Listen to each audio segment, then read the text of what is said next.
अस्सलाम वालेकुम दोस्तों, मैं हूँ शहजाद आरई।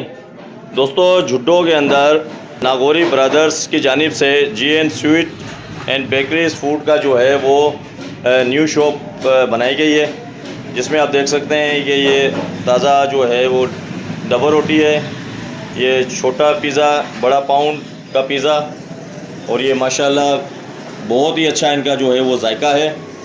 ये मैंने भी मंगवाए हैं, कल भी मंगवाए थे और आज भी माशाल्लाह ये मैंने मंगवाए हैं। और आप लोगों से भी ये रिक्वेस्ट है कि वीडियो को शेयर करें और नागौरी ब्रदर्स GN स्वीट पे ज़रूर विज़िट करें और वहाँ से ये पिज़्ज़ा और डबल रोटी, मिठाई वगैरह जो भी है वहाँ आप अपने प्यारों को भी खिलाएं।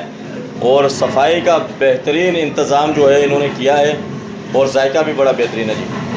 अच्छा, अपने दोस्त शहजाद आरई को इजाज़त दीजिएगा। अस्सलामु अलैकुम व रहमतुल्लाहि व बरकातहू।